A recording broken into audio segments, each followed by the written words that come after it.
She came to Boston for a clean slate, a new city, a new office, a new beginning. She got all of that, just not in the way she expected.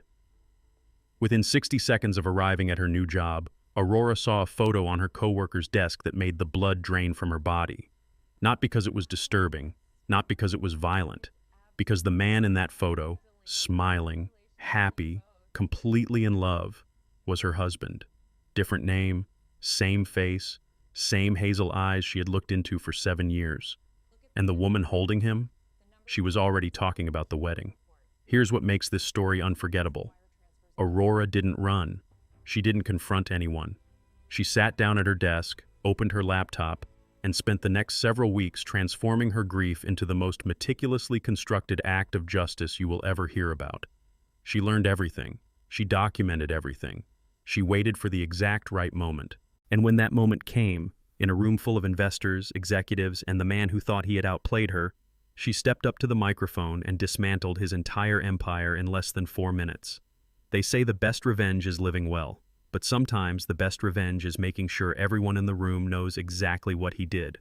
Leave a comment with one word that describes how Aurora's story makes you feel. Don't forget to like, subscribe, and share Violet Revenge stories, because stories like this one deserve to be heard far and wide. This content was researched, built, and manually edited by our team to bring you meaningful lessons and real emotional value. The first thing she projected on the screen behind the podium wasn't a corporate logo, but a simple photograph. It wasn't of her and Everett Stone, the man of the hour. It was of another woman's desk, an anonymous shrine in a distant office. Her voice, when she began to speak, carried no tremor, only the chill of absolute certainty. She described the silver frame on that desk, holding the smiling face of the man she had woken beside just that morning. For the next 21 minutes, she held us captive inside that single, soul-crushing moment. My name is Michael Warren, and I have sat on the board of Astor Vale for 2 decades. I thought I had seen every kind of corporate implosion, but this wasn't business. This woman was the CEO of a life he had tried to liquidate, and she was initiating the most hostile takeover imaginable. Her words were not weapons of scorn. They were exhibits in a case she was laying bare for all of us to see. She began where you always begin when you want to find the truth: the money. Boston is full of men who look like Everett Stone, men whose ambition is a shield for their appetites. This woman, his wife, laid out the impeccable order of their shared world. Then she revealed his, a phantom ledger of structured deceit that he passed off as a brilliant career. She told us to ignore the curated images of a happy marriage and look at the wire transfers instead. The first thread she unspooled for the silent ballroom was a transfer made on a Tuesday late at night, a $50,000 wire to an entity called Stonebridge Holdings, LLC, a name none of us recognized from our due diligence. With that single transaction, she began to show us that her life with him was not a partnership, but a marital asset he had been systematically stripping for parts. The woman on stage, his wife, recalled the moment she'd met the other woman, the owner of that desk. She introduced herself as Delaney Brooks, she said, her voice a study in control. She seemed so genuinely excited to finally meet me. The brutal irony hung in the air, thick and suffocating. There was no jealousy in her tone, only a profound and chilling pity. Delaney Brooks wasn't a rival. She was just another bad investment, a liability acquired using stolen funds. The wife's job, as she saw it, was to unwind the fraud without destroying the young woman caught in the middle. That desk, she explained, was a monument to a man who, from a legal standpoint, was already a ghost. The next slide showed a series of loan applications, investment documents. We could all see her signature, clear as day. I never saw these documents, she stated calmly, as an arrow highlighted a capital call from 14 months prior. She then showed us her passport signature next to the one on the loan. The forgery was masterful. To the untrained eye, it was perfect. She told us about the forensic examiner's report, which had arrived just 48 hours before our gala. Microscopic hesitation marks in the letter A. pen lifts invisible to anyone but an expert. The entire relationship with the other woman, the entire secret life, wasn't funded by success. It was funded by federal wire fraud. Everett Stone's private life was a criminal enterprise. The wife lingered on the photograph from the desk, a trip to the Adirondacks. She described the soft afternoon light, the way her husband Everett smiled at the camera, a private, intimate smile she had mistaken as her own for years. But her focus, she explained, wasn't on his betrayal. It was on the timeline. Credit card statements for that month appeared on the screen. The lakeside cabin, the fine dining, the fuel for the long drive north, all charged to their joint account. He hadn't just cheated on his wife. He had made her finance the affair. The betrayal wasn't just a matter of the heart. It was grand larceny. The soft gasp that rippled through the audience was the sound of our multi-million-dollar partnership cracking apart. "She told me it was a beautiful frame," the wife recounted, her voice hardening with a resolve I had to respect. She wasn't a victim falling apart. She was a witness gathering evidence at the scene of the crime. When Delaney Brooks had proudly used his full name, Everett Stone, it became the foundation of his wife's case, his legal name, tied to a life he had no legal right to live. His wife called him her husband. Delaney Brooks called him her fiancé. That one word, she told us, was his confession. On the screen, she drew two columns, Everett the husband and Everett the fiancé, both drawing from one pool of stolen capital. The detail she remembered was staggering. She'd noticed his watch in the photograph. Leaning in, pretending to admire the picture, she was actually confirming the presence of a significant marital asset. Her next step, she told us, was to trace its origin.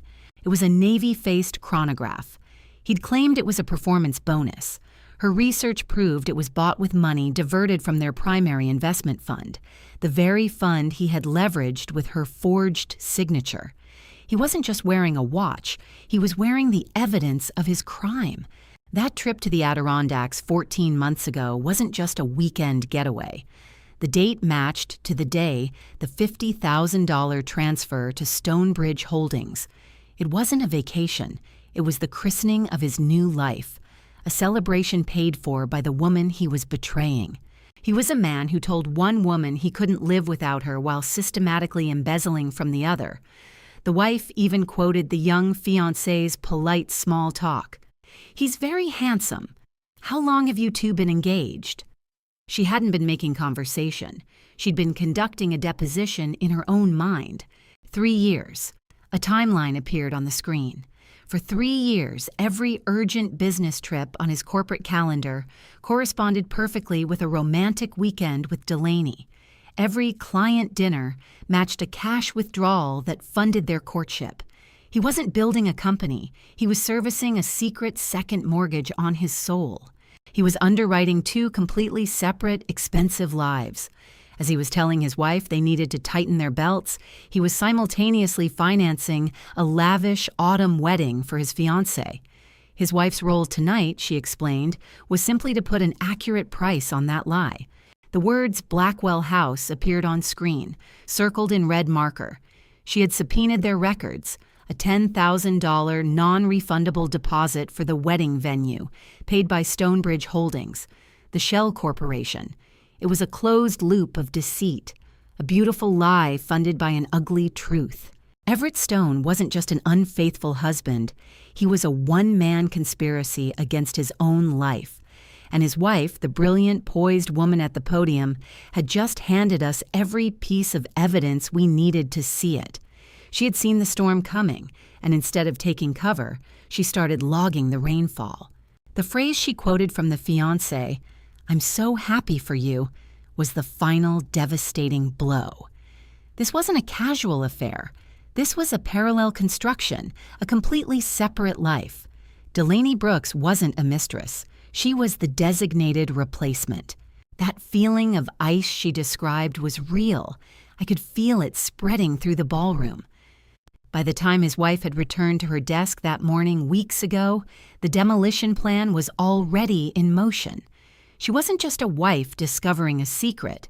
She was a commander assessing the battlefield before giving the order to attack. The moment she booted her computer that day, the man we knew as Everett Stone ceased to exist. He saw himself as a master architect of his own destiny. His wife was now serving him with the demolition order.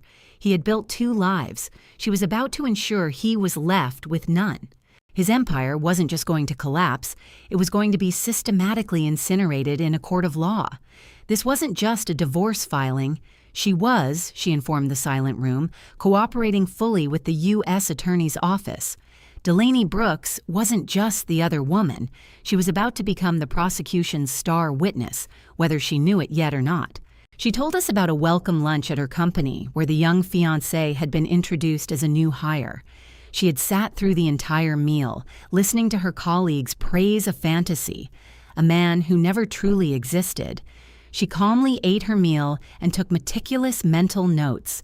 While her team was toasting to new beginnings, she was orchestrating an absolute end. Every innocent question they asked Delaney about her wedding plans was another nail Everett was unwittingly hammering into his own coffin. The man who claimed to work 80-hour weeks was telling the truth, in a way. He was managing 2 full-time portfolios, one financial, one emotional, and the auditors had finally arrived. His wife listened to the fairy tale, knowing she possessed the ledger that proved it was all a work of fiction. The white orchids, the anniversary dinners, the surprise reservations, they were all real. They were just delivered to the wrong address. She had cross-referenced the dates of his grand romantic gestures with cash outflows from Stonebridge Holdings. He was a perfect partner, just not to his wife. The stress he'd shown at home wasn't from work. It was the crushing cognitive load of maintaining a massive ongoing fraud. The quiet nights at home were his reality. The 5-star dinners with his fiancée were his escape, financed by the future he was stealing from his wife. Charleston Wharf. The moment she said the name, I saw our CEO flinch. She put a property deed on the screen. Unit 12B, purchased 2 years ago by Stonebridge Holdings. He hadn't just gotten his fiancée a place to live, he'd used marital assets to buy a luxury condominium under a corporate veil. All that charcoal stone and brushed brass was paid for with his wife's money. His story about a broken water heater at their home was a lie to cut costs while he was bankrolling a gut renovation on a waterfront condo. He wasn't a frugal man. He was a predator, moving resources from one life to the other.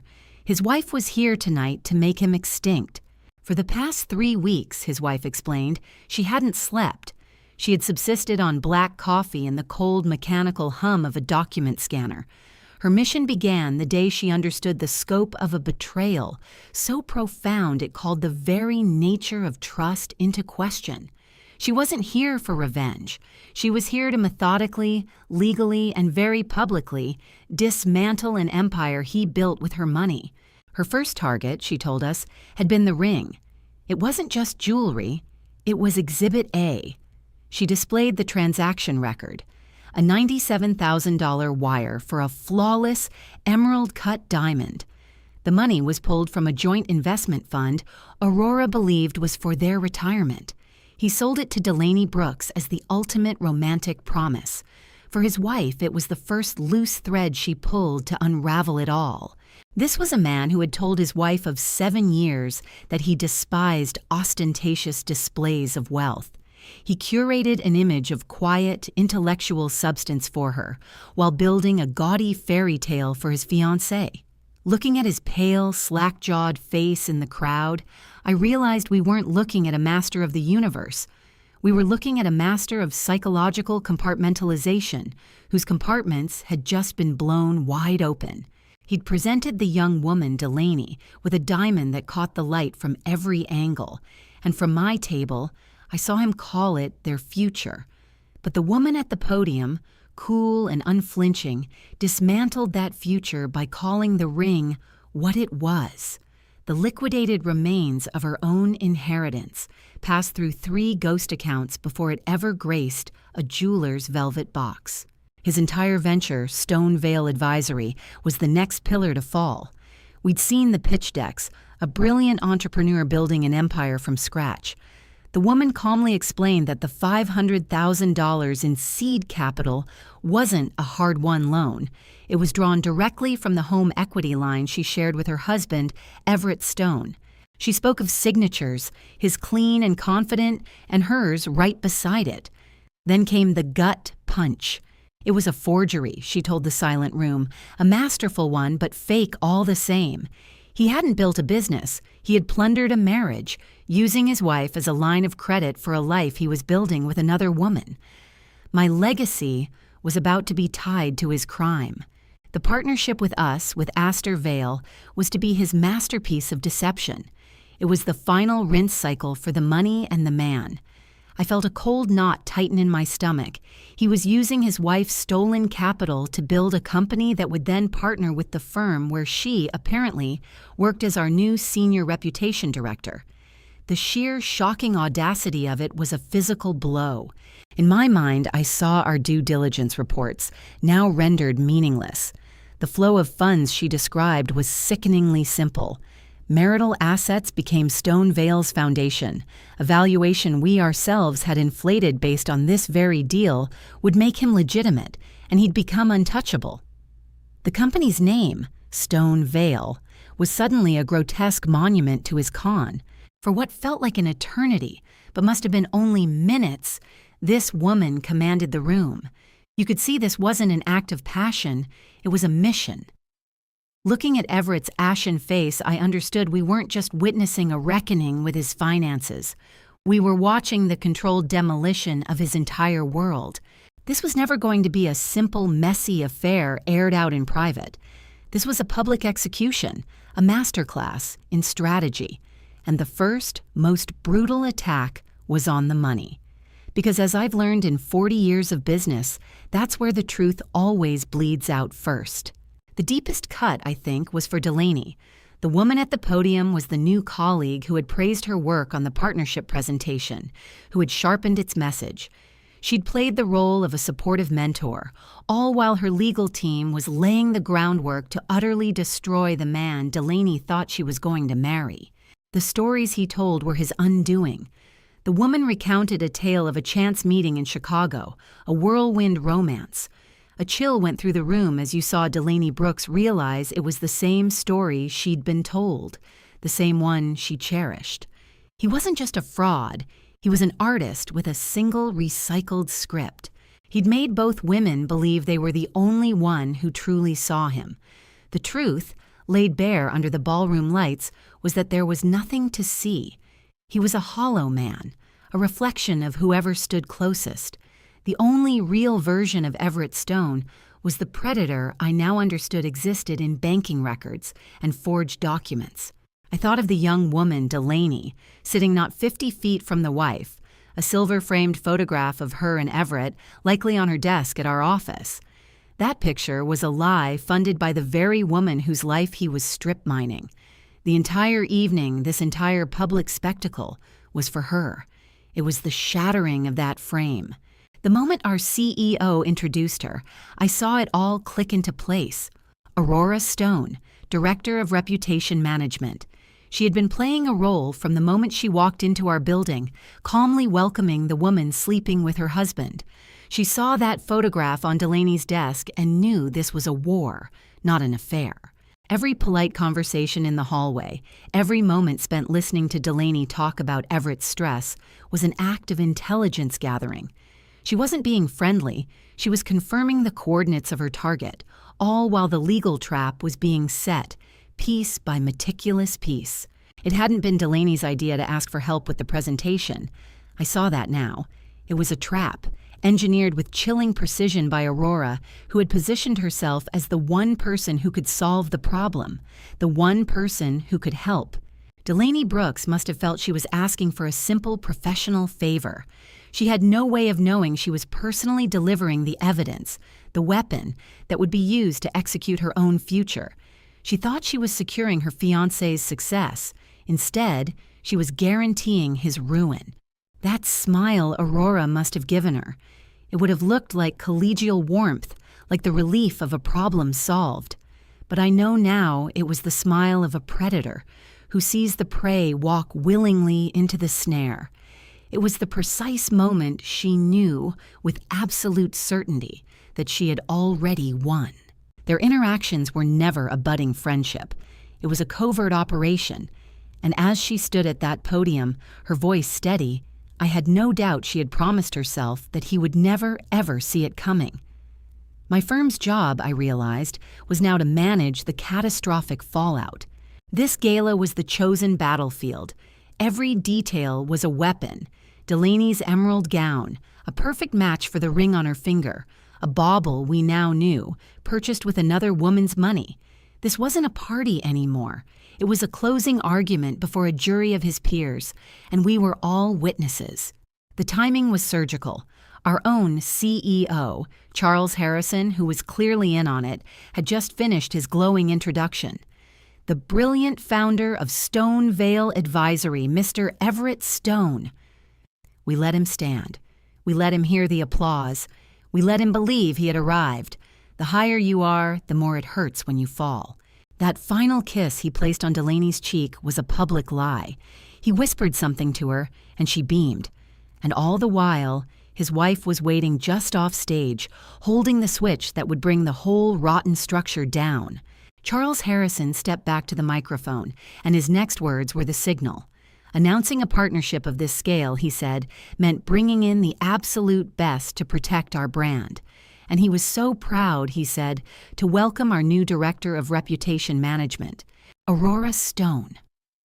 The name hit the airless room like a gunshot. Stone, not her maiden name. His name. The name on the house, the accounts, the forgeries. I watched Delaney's face contort, a slow, horrifying process of realization. The dream was becoming a nightmare in real time. I looked at Everett Stone, and I saw a man hollowed out in a single beautiful moment of utter annihilation. The blood vanished from his face, his smug confidence replaced by a gaping horror.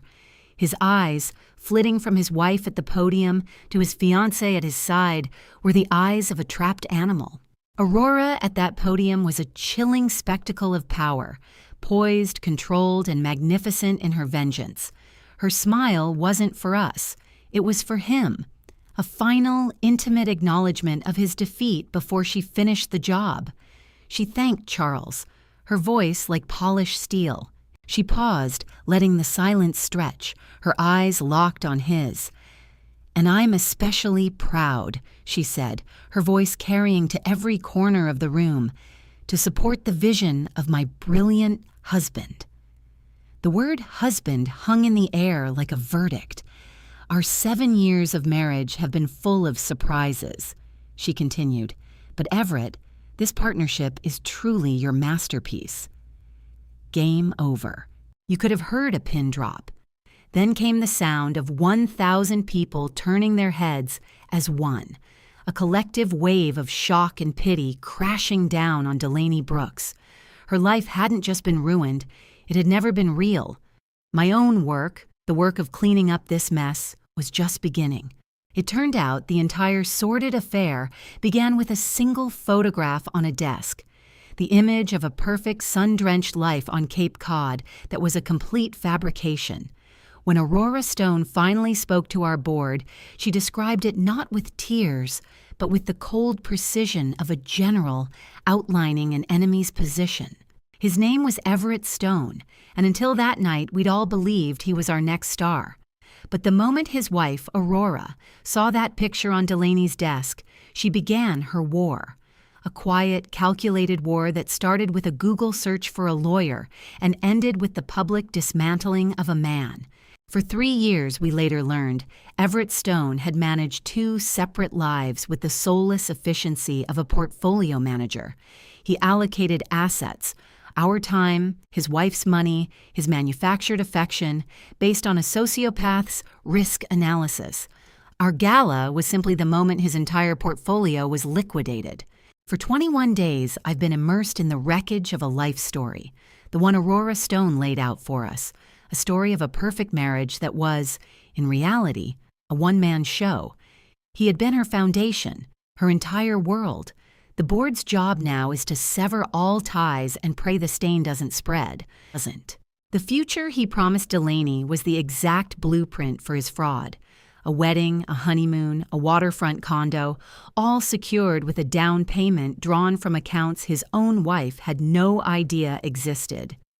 Aurora had been picking out paint colors for her home while I was reviewing the wire transfers that were emptying it. His charity, it turned out, was just another form of leverage.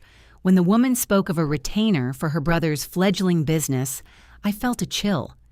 Caleb Vance had called it venture capital. She called it what it was, a meticulously crafted pipeline to bleed assets from his marriage, disguised as goodwill. He wasn't helping her family, he was using them as a financial cutout. The details she laid out were like fissures in a dam, small cracks I'd overlooked. In my world, we call them anomalies. A frantic call taken on a hotel terrace became evidence of a burner phone. A last-minute strategy session in Boston was suddenly a lie to cover his tracks. Every excuse was a loose end, and standing there at that podium, she was pulling every single one. He had a way of smoothing things over, a charisma that felt like currency. He would diffuse tension with $1,000 bottles of wine and apologies that smelled of old money and new lies. This young woman, Madison, had clearly chosen to trust him, because facing the truth would have meant facing her own ruin. In my line of work, we don't have that luxury. We plan for ruin. The whole thing came apart at our own Sterling Gala. We were celebrating the partnership with his firm, a deal I'd personally championed. I watched Madison, his date, in a dress the color of our corporate logo, beaming with a pride that was about to curdle. He was our keynote speaker, and she was the asset he'd brought to accessorize his success. The ballroom was his kingdom for the night. I watched him navigate the room, gliding between investors and city officials, his hand resting on Madison's back with a confidence that bordered on ownership. "This is Madison," he'd said to me earlier, with a smile that was pure performance. She thought she was the guest of honor, but she was just part of the stagecraft. And then I saw the other one, the woman now at the podium. Her name was Eleanor Vance. In the sea of sequins and tuxedos, her simple black dress was an indictment. I saw their eyes meet across the room, Madison's and Eleanor's, and I witnessed the precise moment a fantasy collides with an auditor. The audacity of bringing them both to the same room was breathtaking. When our own chief executive officer, Marcus Thorne, took the stage, the evening reached its crescendo. He spoke of the synergy, the bold vision behind the partnership. I saw Madison squeeze Caleb's hand, her face glowing. He returned her look with a smile so polished you could see the lie reflected in it. "And I want to bring up the man whose drive made this all possible," Marcus announced, "Mr. Caleb Vance." The room erupted.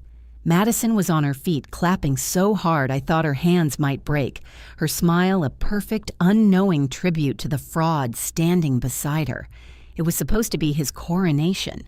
"Caleb, get up here," Marcus motioned. As Caleb strode toward the stage, Marcus raised his glass. But we all know a man of this caliber doesn't succeed in a vacuum. He owes it all to the unwavering support of his incredible wife of 7 years. Wife. 7 years. The words hung in the air, sucking the oxygen from the room. I watched Madison's face. She was running a calculation, trying to make the data fit her reality. It couldn't. The applause around her died, replaced by a low, predatory murmur. So please join me in a round of applause for the brilliant Eleanor Vance. The spotlight swung from Caleb, now frozen on the stage, and landed directly on the woman at the podium. On Eleanor, on his wife. For me, it all clicked into place with the sickening finality of a failed audit. The late-night calls, the odd travel expenses, the second phone. He wasn't living a double life. He was running 2 portfolios. Madison wasn't a partner. She was an unhedged, high-risk investment. The first red flag, as Eleanor explained it, came from an innocuous photo on Madison's desk. A perfect day in a park, a snapshot that sold a beautiful lie.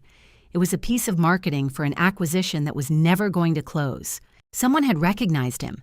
Because Caleb wasn't just an emerging financier, he was a fixture on the Boston charity circuit, always with Eleanor by his side. A simple background check, the kind our firm runs on every junior analyst, would have exposed him in minutes, the kind of due diligence blinded by affection. Their entire 3-year relationship, as Eleanor laid it out for 200 of the city's most powerful people, was a fraudulent venture. The apartment was a shell property. The declarations of love were verbal agreements in a deal he intended to default on. In that ballroom, the whispers became the verdict, and Madison went from fiancé to liability. $186,000. Eleanor said the number without emotion, the exact figure of a down payment. She traced it, for all of us to hear, from a joint marital account, through a Shell C Corp I recognized from our own vetting report, and into escrow for a condo. It was a masterpiece of financial crime. Caleb just stood there on the stage, his tailored suit suddenly looking like a cheap costume. The room was full of silent witnesses to his implosion. Madison was no longer just a jilted lover. She was an unwitting participant in a felony he had masterminded against his own wife, his partners, and now my company. For Madison, the ringing in her ears was the sound of her world ending. For me, it was the alarm bell of shareholder lawsuits and a public relations nightmare. The faces in the room blurred for her. For me, they became a checklist of damage control calls I'd have to start making in 5 minutes. That one speech incinerated her life. But for us, at Astor Vale, it provided the wreckage we needed to examine. Eleanor hadn't just exposed a cheat, she'd handed us the black box from the crash, giving us everything we needed to ensure Caleb Vance was grounded, permanently. The late-night calls Madison thought were about our deal were, as Eleanor revealed, with an offshore bank and with Eleanor herself, who was at their primary residence while he claimed to be closing our deal. In a way, he wasn't lying. He was closing one life to fund another. The waterfront condo was the cornerstone of the fraud. He handled the contracts, Eleanor explained, because they were layered with forgeries. She presented the findings from a forensics team. Madison's signature wasn't just copied, it was a ghost signature, a name used to legitimize stolen funds. Tonight, this gala was supposed to be his triumph. The diamond on Madison's finger, Eleanor informed the silent room, was paid for by liquidating a trust fund in Eleanor's name. Every element of the life he was building with Madison was stripped from the foundations of the one he already had. "You look magnificent," I heard him whisper to Madison earlier that night. It was a line delivered by a man who understood optics better than ethics. He wasn't building a future. He was running a hostile takeover of his own life, and he had just positioned Madison to absorb all the debt. But then the majority shareholder walked in. Eleanor Vance moved toward the stage not with the fury of a woman scorned, but with the cold purpose of a receiver liquidating a failed asset. She didn't even look at Madison. Her voice was clear and sharp. "Caleb," she said just as he was about to speak, "you've become a very difficult man to reach." The sheer tactical genius of that public confrontation sent a shiver down my spine. Eleanor Vance was not the victim in this story. She was the consequence. When Madison tried to step forward to say something, Eleanor finally turned to her. Her expression was one of almost surgical detachment. "The only mistake," she said, her voice ablade, "was my husband of 7 years, believing he could use our joint assets to finance an affair." And in that one sentence, the partnership died. And Caleb Vance's career was over. He just didn't know it yet. For the next 3 weeks, sleep became an abstract concept. Our board convened emergency sessions. We weren't just backing out of a deal, we were preparing for a public spectacle. Caleb Vance was about to learn that diversifying his personal life had resulted in a single, catastrophic margin call. The first number our forensic accountants flagged was $186,000, a wire transfer that looked like a capital investment. It was the seed money for a lie. By the time we were done, our war room whiteboard was a spiderweb of shell companies and illegal transfers, all originating from him. The revelation at the gala was public, but Eleanor explained the private discovery. A picture on a new colleague's desk, near her own office. She said it wasn't the infidelity that shocked her. It was the sheer arrogance. He hadn't just cheated. He had installed his affair as a startup, practically in the same building as his marriage. A photograph from a ski trip became our Exhibit A. He'd told Eleanor he was at a conference in Singapore. The expense reports he'd filed with his own company, which we subpoenaed, confirmed the lie. His entire affair was underwritten by marital and corporate funds. Every romantic dinner, a documented act of theft. She was the perfect mark, I said to our chief counsel, describing Madison. Young, ambitious, and completely snowed. It wasn't a moral judgment. It was a risk assessment. Caleb hadn't just found a mistress. He'd found an undocumented, off-the-books asset to leverage for his own gain. The moment Eleanor said he'd called Madison his fiancée, the human betrayal was complete. For me and for the Astor Vale board, it was much simpler. It was confirmation of intent to commit wire fraud. That diamond ring wasn't a promise. It was stolen property. Our due diligence on Sterling Strategic Ventures had been, I thought, exhaustive. It was a lean, hungry enterprise incorporated in Delaware with financials that looked solid as oak. We saw a rising star in Carter Sterling. What we failed to see was that his company was a phantom, built not on capital, but on the leveraged credit and forged signature of his wife. Carter had a saying he was fond of: "Trust is the ultimate currency." The irony is a physical weight now.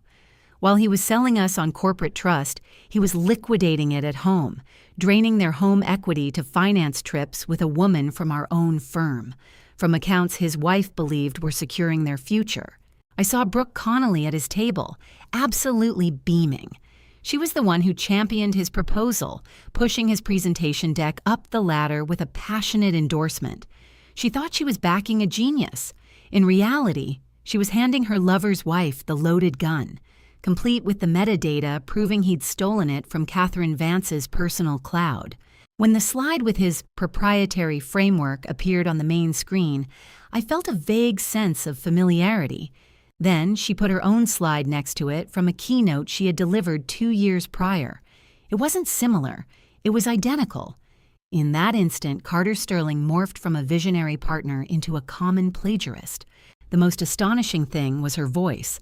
There was no tremor of rage, no hint of the scorned wife. It was the calm, chillingly precise tone of a chief executive officer announcing a hostile takeover. "He is presenting my intellectual property," she stated, looking directly at our board, "to my own prospective partners." This was not a domestic drama. It was a reckoning. The quiet that fell over the ballroom was heavy, absolute. We were all sitting inside a perfectly constructed trap that had just snapped shut. By letting him walk onto that stage and deliver that stolen speech, she had engineered his public confession, admissible and irrefutable, under the bright lights of our annual gala. I glanced toward the audio-visual booth in the back of the room, assuming some catastrophic technical failure, but the split-screen effect was too clean, too deliberate. His pitch on one side, her original work on the other. This wasn't a glitch. Our gala had been commandeered for an ambush. My eyes went back to Brooke Connolly, her proud smile collapsing into a mask of pure confusion.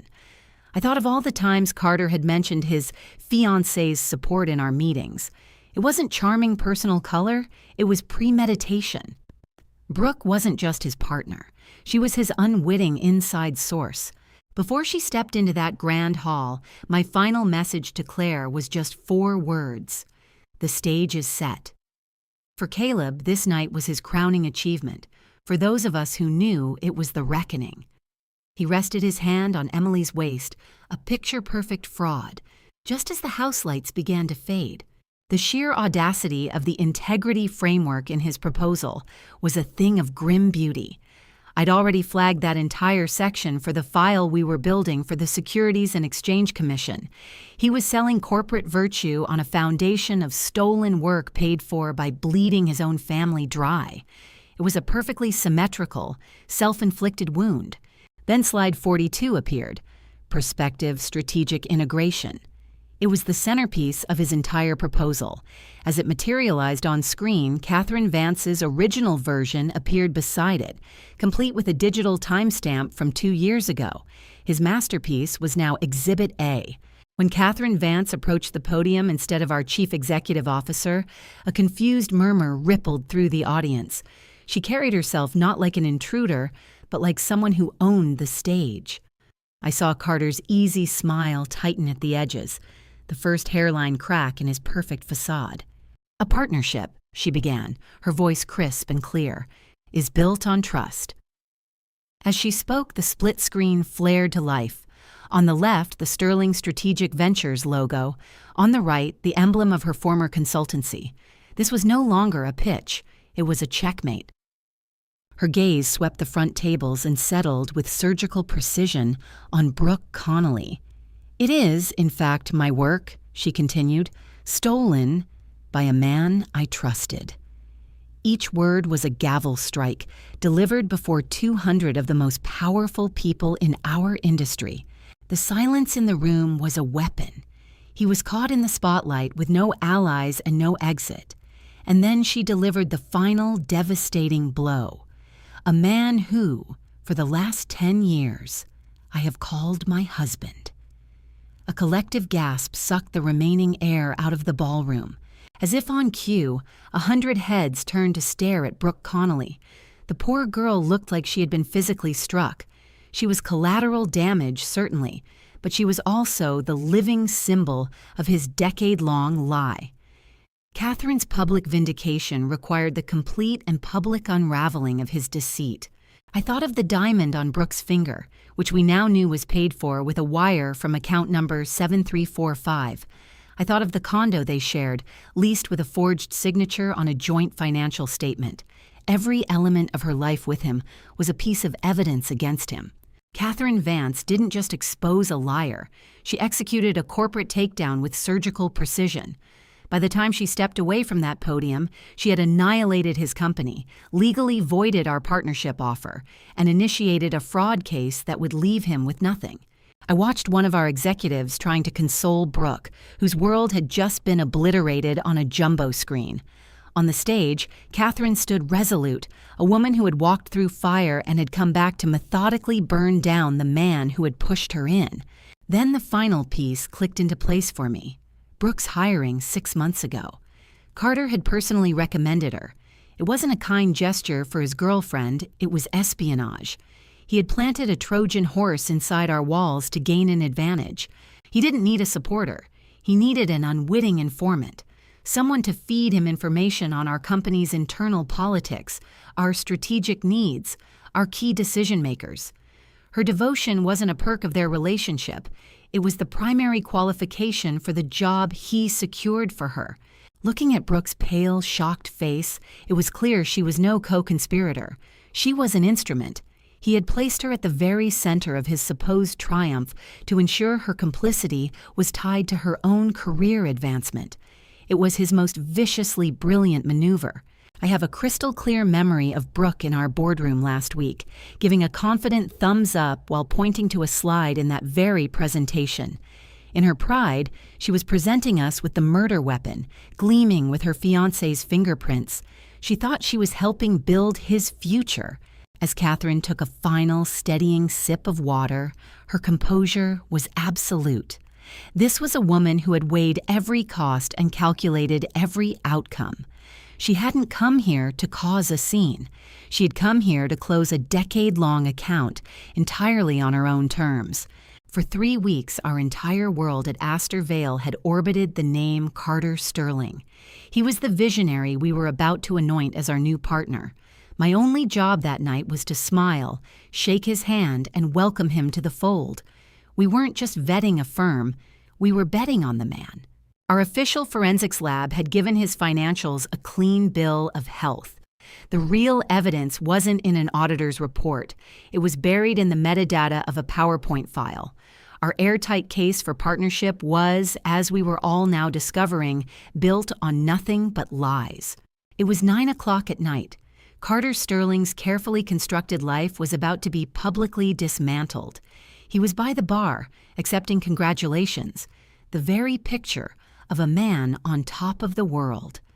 Across the ballroom, his wife was preparing to detonate its foundations. She never raised her voice. Standing at that podium, she walked us through the evidence like a prosecutor delivering a closing argument, the methodical diversion of marital funds into his shell corporation, Apex Sentinel. The timeline of his betrayal was cold, precise, and irrefutable. My mind was racing, trying to process the implications. The seed money for his company, the down payment for his mistress's apartment, the very ring on her finger. It was all marital property, stolen property. The sheer scale of the deception was dizzying. Watching her on that stage, I understood this wasn't simply an act of vengeance. Her tone was too controlled, her posture too resolute. This was a creditor, standing before a room of witnesses to publicly call in a debt that was a decade overdue. She was sealing every possible exit. For 10 years, she explained, she had been in a partnership with Carter Hayes. He was a man with a deep ambition she mistook for substance, a vision she not only believed in but personally financed. He spent a decade building a facade, she said, and I was its primary investor. She called him a black hole. His fiancée, Catherine said, her eyes flickering almost imperceptibly toward Brooke, works in your technology division. He got her the job. The sheer breathtaking nerve of it settled over the room like a shroud. He had hidden everything in plain sight, and in that one moment the whole ugly picture snapped into focus. Of course he would place his mistress inside our own company. It was the ultimate power play. In my 40-year career, I have rarely witnessed such a stunning display of sociopathic arrogance. We had almost handed this man the keys to our kingdom. That document, I heard myself mutter, gesturing with my scotch toward the projected image of a spousal guarantee. The one that tied his wife's brownstone to a fraudulent commercial loan? She just gave this sharp, chilling little nod.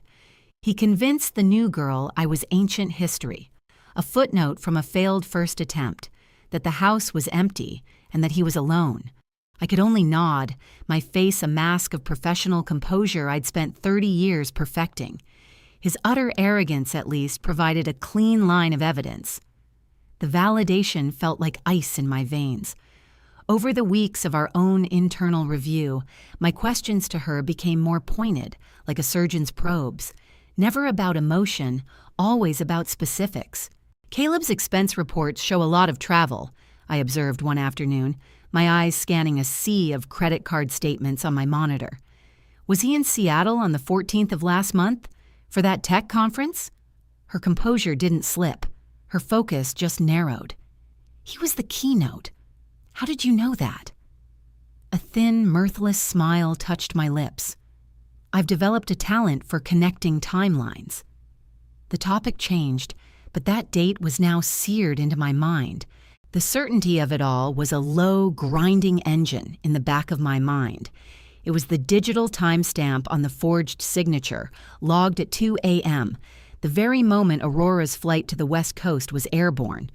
It was the home network's IP address. This, I told myself, is what corporate justice is supposed to feel like: methodical, cold, and absolute. I'd provide Aurora with nightly updates, and she would just listen, her voice flat when she'd say, "He thinks I'm an idiot, Arthur. He believes love makes a woman blind." Our final preparations for the Astor Vale Gala followed. It was the apex of our corporate calendar, the night we would officially announce our partnership with Apex Sentinel. It was meant to be Caleb Hayes' coronation, but his wife intended it to be his public execution. I spent a fortnight ensuring our legal presentation was flawless, a deep dive into felony fraud that would play out like a horror film for our stakeholders. On the night of the gala, the ballroom at the Met was electric with the hum of capital and influence. Caleb was at its center, a gravitational force, working the room with his young fiancée, Paige, attached to his arm. "This is it," I could almost hear him whisper to her. "Our future." I have never been more certain that I was about to witness a man's complete annihilation. I saw Aurora across the floor, a column of black silk, in quiet conversation with our CEO. Our eyes met for a fraction of a second, and I gave a nearly imperceptible nod. The curtain was about to go up. Our CEO, William Sterling, ascended the stage. He spoke of growth, of vision, of the bright future we were building. Then he began to laud our dynamic new partner. He invited Caleb Hayes to the podium. I watched, my pulse a steady drum, as the man our firm had nearly bound itself to stood in the spotlight, looking for all the world like a king. He gave his speech, a masterpiece of humble gratitude, thanking Astor Vale for its faith. And to commemorate this incredible new chapter, Sterling boomed, reclaiming the microphone, I'd like to invite our own Senior Director of Reputation, Aurora Hill, to say a few words on the absolute necessity of due diligence. A low murmur of confusion rippled through the audience. Aurora? She's ours, of course, but an odd choice. She moved toward the stage, poised and serene, and came to a stop beside her husband. He smiled at her, the image of a proud colleague. She offered nothing in return. Integrity, Aurora began, her voice cutting through the expectant hush, amplified to fill every corner of the vast hall, is a measure of what is real, especially when that reality is hidden from view. Behind her, the massive screen we'd all been watching flickered on, displaying a legal document. Take, for example, she went on, the integrity of a financial disclosure, like the one submitted to Astor Vale by the Apex Sentinel Group. I saw Paige's smile tighten at her table. Beside Aurora, Caleb had gone rigid as stone. A partnership, Aurora said, her tone unchanged, secured with a $1.5 million commercial loan, a loan, it turns out, that was obtained under grossly false pretenses. The document on the screen enlarged, focusing on a single section, a spousal guarantee of commercial credit. The primary asset listed as collateral for this loan was a brownstone in the South End. A cold wave washed over me. I knew that document type all too well.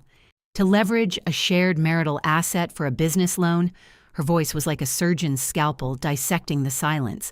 The law requires the notarized written consent of the spouse. The image zoomed in again, this time to the signature line. And there it was, in crisp, black script, Aurora Hill. The only problem, she said, turning her head to look directly at the man beside her, is that I have never once laid eyes on this document, because I am Caleb Hayes' wife of 7 years, and that is a forgery of my name, of my... The room did not erupt. It fractured. It was a silent, catastrophic implosion of reality. Every single head swiveled from Aurora to Caleb to the pale, stricken girl in the emerald dress. The whispers started like escaping gas. Wife? 7 years? The screen shifted again, now displaying the digital audit trail I had seen only hours before. An IP address, a device ID. This signature was digitally executed at 2 a.m. on the 14th of last month, Aurora announced, her voice now ringing with cold iron. From the computer in his home office, while I was on a red-eye flight to a conference in Seattle. Seattle, the keynote address, the perfect alibi. It clicked into place for me, for everyone, with the sickening finality of a closing vault door. Every story he had told us, every projection, every handshake, it was all part of an elaborate, monstrous fraud. The visionary we were betting on wasn't just a liar, he was a con artist, and he was a husband. Paige Larson remained frozen in her seat, bathed in the soft, indifferent light of the museum's chandeliers. The most powerful people in the city were staring, their expressions a grotesque mixture of pity and rapt fascination. She was nothing more than collateral damage in a war she never knew was being waged. From the stage, Caleb's eyes found mine, his face a mask of primal terror as his perfect world went up in flames. But for one woman in a black dress, the world was, at long last, being put right. The moment I first saw her picture, I knew she was the linchpin. It was in an obscure folder on Caleb's private cloud drive, a candid photo of a young woman looking at him with absolute, unconditional adoration. Her name was Paige Larson. My role wasn't to pity her. It was to understand her place in the architecture of his deceit. She wasn't a conspirator. She was the cornerstone of his entire second life. My entire involvement in the case against Caleb Hayes began with a single photograph.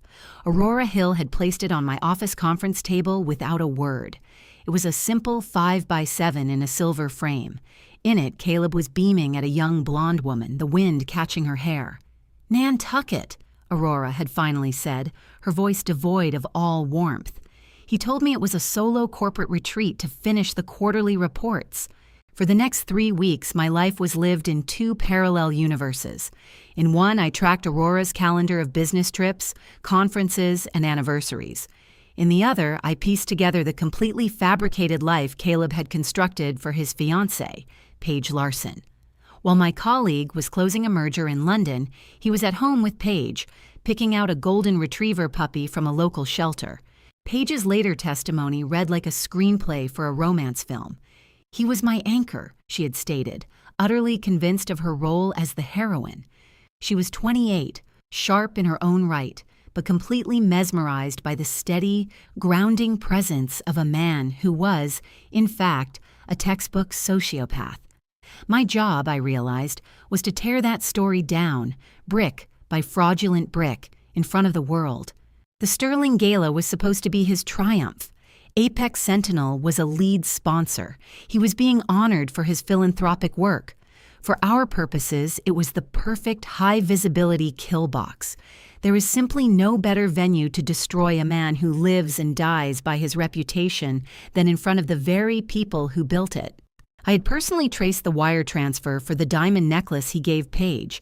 It originated from a shell corporation I'd unearthed 2 weeks prior, a ghost company named Nantucket Holdings, LLC. He had likely whispered, "Tonight is about our future," to his fiancée, every syllable of that promise financed by capital, siphoned directly from his wife. Aurora's performance that night was a master class in control. She stood like a statue carved from jet near the silent auction tables, watching him escort Paige through the glittering assembly, his hand resting on the small of her back with a disgusting possessiveness. He was the spider, and she was simply waiting for the web to be complete. The fiancé's intuition must have sparked once. "I don't think your director likes me very much," she murmured to Caleb at one point. He brushed it off with the casual ease of a practiced liar. "She's just all business. It's why she's so good at her job." He had absolutely no idea that her singular focus was the very engine of his imminent destruction. The CEO's introduction of Caleb was a symphony of falsehoods. A man of unimpeachable integrity, of unparalleled vision. I had a 3-inch binder on my desk that detailed 23 illegal wire transfers Caleb had executed from marital accounts, forging Aurora's signature on every last one. The MC delivered the line Aurora and I had scripted ourselves. A true partner, in every sense of the word. I watched on the house feed as Paige, the very picture of adoration, began to stand, a proud blush coloring her cheeks. She was taking the bait, and then the trap slammed shut. Please welcome to the stage his wife of 7 years, the brilliant senior director of our North American division, Aurora Hill Hayes. His full legal surname detonated in the ballroom. The world seemed to stop spinning. Hayes. It was a public execution, carried out with flawless precision. On the monitor, Caleb Hayes' face was a canvas of raw, primal panic. His hand fell away from Paige's as if burned, and my colleague, Aurora, began her long, deliberate walk to the stage, the stunned crowd parting for her as her cold, victorious gaze settled on the other woman. In that single suspended moment, the entire case crystallized for me. The Nantucket photograph, the forged documents, the embezzled funds. Paige Larson's fairy tale wasn't a love story. It was Exhibit A in a multi-million-dollar fraud indictment, and its climax had just been broadcast to an audience of 500 of the most influential people in our city. "He promised me our whole future," Paige had whispered, her voice a ghost in the deposition room weeks later. "He said I was the one thing missing from his life." This was never a simple matter of infidelity. This was about the weaponization of emotional trust for methodical financial gain. It was his pattern. For me, it all came back to that one photograph on my desk, the ferry to Nantucket, the laughing fiancé. Aurora had seen it and known. He was supposed to be in Zurich closing the initial Astor Vale acquisition that week. She had told me in our very first meeting. That was the first thread, and I had simply followed it until the entire tapestry of his life unraveled. The sheer arrogance of the man, in retrospect, was the foundation of the entire fraud. We missed it. He'd persuaded Claire to abandon a director track in Denver, a pivotal career move, murmuring something about her being his true north, isolating a key asset to ensure her compliance. We later learned his wife, Aurora, maintained a chilling level of control in his own office. Her stare wasn't sympathy, it was forensic accounting. She was taking inventory of the life he was building with her capital, right down to the 3-carat stone on Claire's hand, funded from their joint portfolio. The discovery files included Claire's emails to Aurora, attempts at networking that were simply agonizing to read. She saw an intimidating senior director, never suspecting she was asking for coffee with the woman whose marriage she was helping to obliterate. The irony was corrosive. The most chilling piece of testimony came from Aurora herself. Claire, pointing to a photograph of Everett, had asked, "He's incredible, isn't he?" Looking at the man who had siphoned millions from her, Aurora simply stated, "You must be very proud." The gala gown was the final brutal flourish. That investor showcase was meant to be his coronation.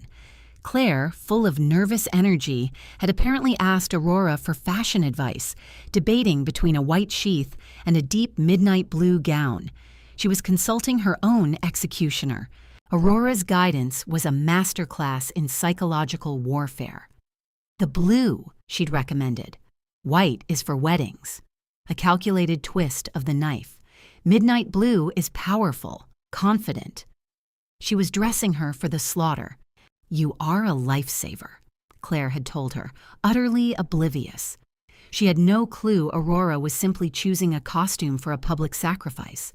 That deep blue ensured that when the truth finally hit, she'd be a beacon in the wreckage. Our job, in the aftermath, was to chart the truth buried under that woman's ignorance. While she was picking out a dress, our forensics team was in a data room, flagging forged signatures and mapping laundered funds through a labyrinth of shell corporations. The night of the gala, Aurora was with her counsel, a portrait of glacial calm. Across the city, Everett Stone was a coiled spring, a tiger, as Claire had put it. He wasn't the hunter. He was the asset being targeted for liquidation, and we were all about to have a front row seat. For 3 weeks after the collapse, sleep was a forgotten luxury. The due diligence file our people compiled began with a photo captioned, "The Big Night." In it, Everett Stone adjusted his tie, his reflection cool and collected. I saw a man preparing for a role, not a partnership. His performance, we found, was scripted down to the minute. Subpoenaed texts showed him on one knee before her. "Tonight the world sees the magic we've built," he wrote. He was selling a narrative, and the diamond he placed on her hand was bought with my client's inheritance. Our legal team spent a week on her journals, evidence of the scale of his deception. "How could I have ever doubted him?" she wrote. In the margins, our analysts penciled in the dates of wire transfers Everett was making to his ghost companies. Her faith was a line item on his balance sheet. The downtown apartment was another stage prop in his theatrical fraud. The lease bore both their names. To Claire Thompson, he was the brilliant fiancé about to seal our deal. To our investigators, he was an embezzler using stolen marital funds to secure a second residence. "It's going to be a perfect night, Everett," she had told him. The doorman's statement confirmed it. Her conviction in that perfection became the bedrock of the subsequent lawsuit. It gave us a precise timestamp for the culmination of his fraud. "I'm in charge of the brand strategy segment," she'd proudly informed him. "We found an email chain showing her polishing the very speech that would ruin her.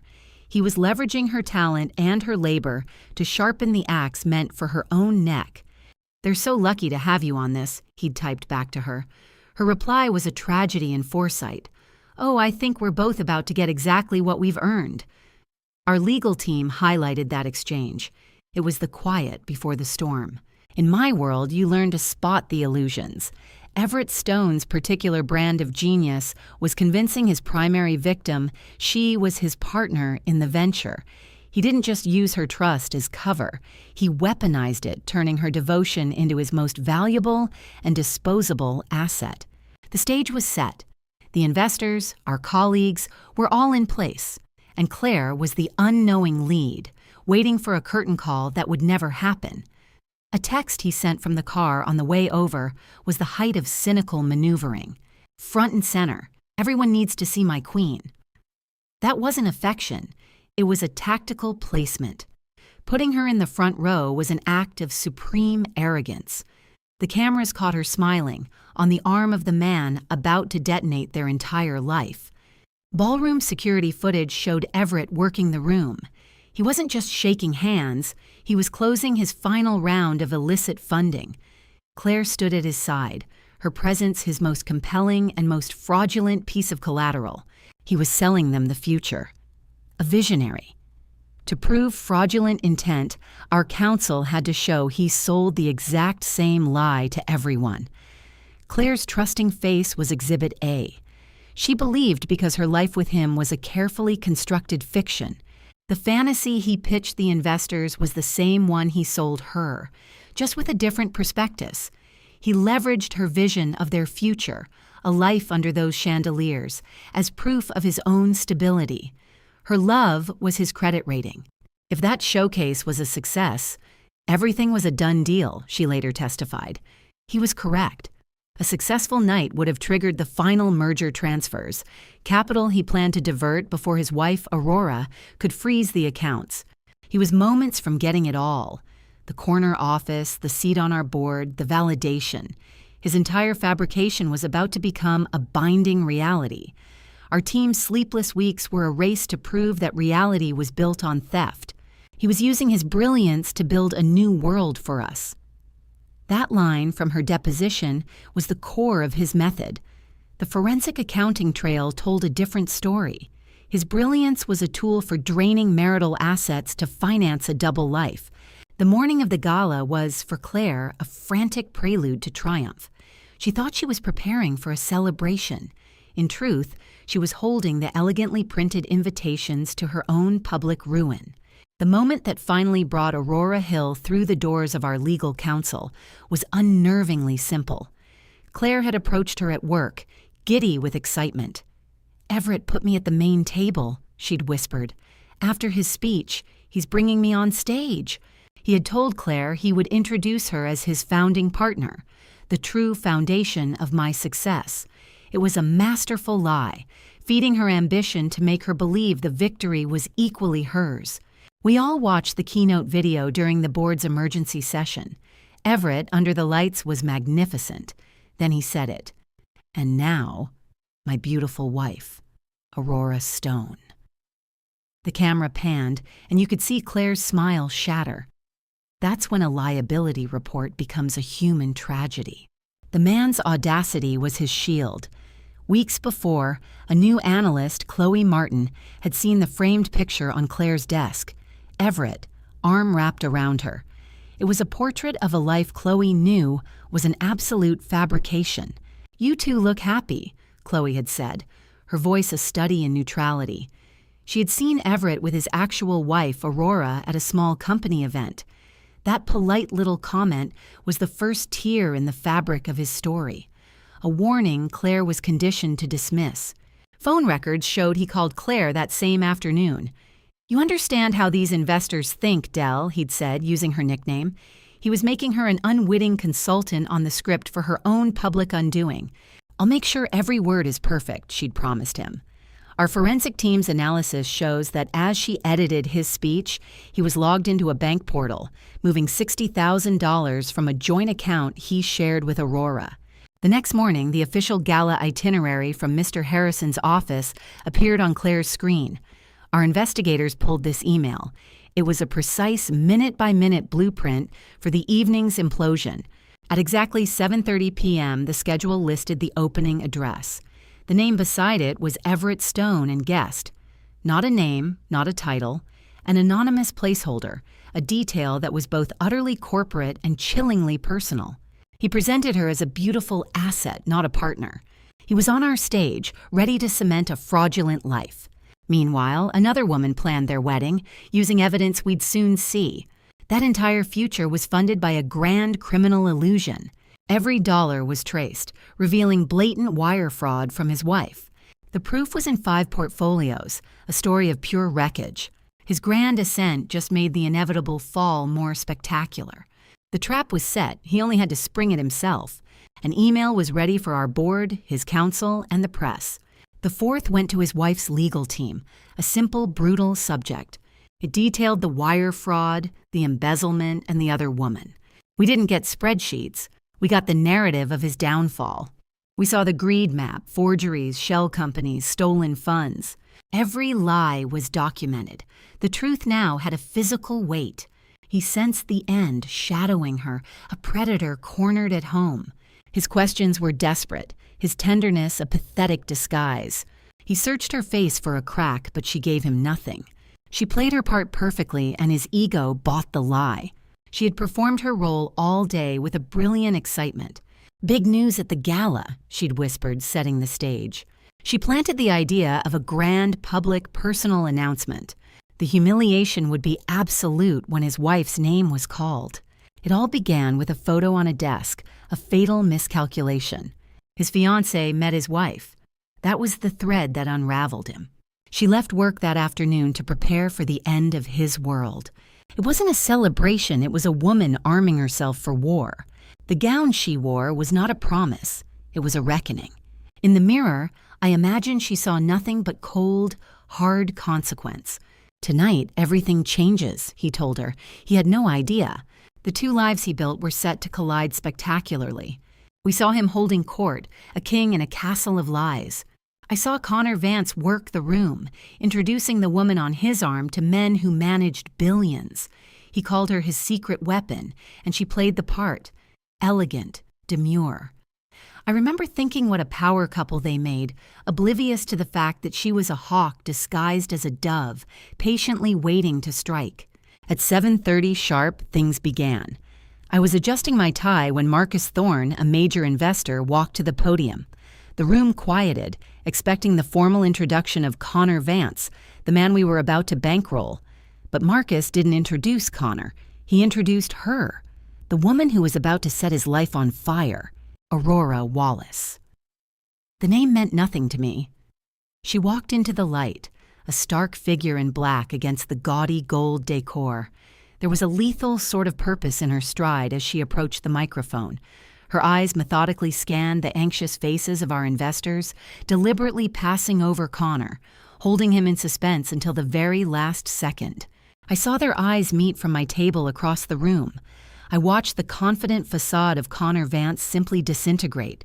It was a raw, primal panic that flashed across his features as his face went white. The glass in his hand trembled, the ice cubes rattling like a death knell. His fiancée, Chloe Bennett, touched his arm, her expression one of utter confusion. The entire room shared Chloe's bewilderment. A tense murmur rippled through the gala. Then Aurora leaned toward the microphone. "Good evening," she said, her voice perfectly clear and steady. "We are here tonight to map the future of urban infrastructure." For a moment, it sounded like the speech we were expecting. "We are here to discuss vision and trust," she went on, her gaze never leaving Connor's, turning the words into an indictment.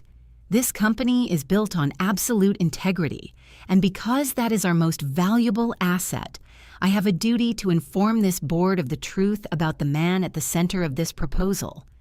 The air went still. The projector screen behind her, meant for corporate logos and growth charts, blinked on.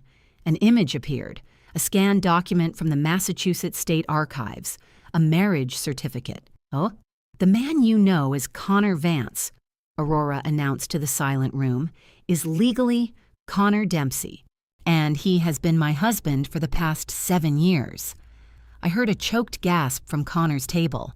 I saw Chloe Bennett's face just crumple, her personal fairy tale shattering for the viewing pleasure of 200 of the city's most influential people. He was never her fiancé. He was a lie we were all about to buy. The slide changed, replaced by a flowchart diagramming a financial hemorrhage. "Over the past 24 months," Aurora narrated, her tone as clinical as an auditor's, "Connor has siphoned over $186,000 from our joint accounts. He funneled this into a shell corporation, Apex Holdings, registered to Samuel Bennett." She paused. "The brother of the woman beside him. A woman who was subsequently made a shareholder in a company funded entirely with our stolen marital assets." In the dim light, I saw the small red recording lights on dozens of phones wink on. Another document flashed on the screen, a corporate filing with a signature circled in red. It was Aurora's, a clear, undeniable forgery. Then came the final, brutal exhibit, a loan document. "His crimes didn't end there," she said. "To secure a bridge loan, Connor forged my digital signature, illegally leveraging our home, a property held solely in my name, as collateral. This wasn't a messy divorce. This was grand larceny." A strangled cry of rage came from Connor. "Kill the mic!" He scrambled toward the stage, but 2 security guards, men I'd never seen at our events before, intercepted him effortlessly. "This is a private dispute," he roared, his words echoing impotently against the stone-cold faces of my fellow board members. "It ceased being private the moment you committed wire fraud and securities violations, Connor," Aurora replied, her voice cutting through his tantrum. "When you use embezzled marital funds and forged documents to legitimize a corporate bid, you elevate adultery into a series of prosecutable felonies." She was speaking directly to us now. As if staged, the main doors of the ballroom swung open. Our general counsel entered, his face grim, flanked by 2 other executives. The public execution was over. The corporate autopsy was set to begin. And for Chloe Bennett, the true nightmare was only just dawning. Our chairman stood up, his voice like cracking ice. "Our auditors have confirmed the fraudulent documentation," he announced, looking right past Aurora to fix his stare on Connor. "Astor Vale is terminating all association with Vance Advisory, effective immediately. A 9-figure deal, gone like smoke. Gone." His entire world had been dismantled in less than 10 minutes. But the final nail in his coffin wasn't driven by Aurora. It was driven by the other woman. I watched, transfixed, as Chloe Bennett stood up, the look on her face no longer confused, but forged into a cold, hard fury. The terrible clarity of her position had clearly dawned on her. She wasn't just a victim of infidelity, she was an unwitting instrument in his fraud. That quiet rage propelled her forward. She pulled out her phone and walked with purpose toward our lawyers. "I have the emails," she said, her voice shaking but carrying across the stunned room. "Every text, every promise about my fake equity and our future. I'm giving you everything." She was handing us the man's intent on a silver platter, the damning narrative of his long con. Connor Dempsey, or Vance, or whoever he was, seemed to physically shrink inside his $1,000 suit, a ghost who had lost his name, his money, and the women he'd built his fraudulent life upon. I didn't bother watching security escort him out. My focus was on the liability he had almost become. The proceedings were over. I felt the collective exhalation as the spell broke and the room erupted into hushed, urgent conversations. I looked toward the stage, but the woman in black was already gone, having surgically excised a tumor from our company and then vanished. It was an act of annihilation, planned and executed with a level of precision that was both terrifying and, I had to admit, brilliant. She hadn't just exposed a cheating husband, she had protected a boardroom from a criminal. I stepped outside into the cold Boston air, the harbor wind feeling clean after the contaminated atmosphere of the gala. Our firm had dodged a cannonball. I wasn't thinking of Chloe or the wreckage of her life. I was thinking of the catastrophic failure of our due diligence. His entire foundation was rubble, and we had almost built our next skyscraper on it. As I walked away from the wreckage another woman had so skillfully engineered, I was already thinking about the board meeting we'd have to call at 7 a.m. I learned a valuable lesson about justice that night. It isn't always about courts and contracts. Sometimes it's a meticulously crafted strategy, delivered in a black dress, ensuring the truth in all its brutal detail has the final, undeniable word.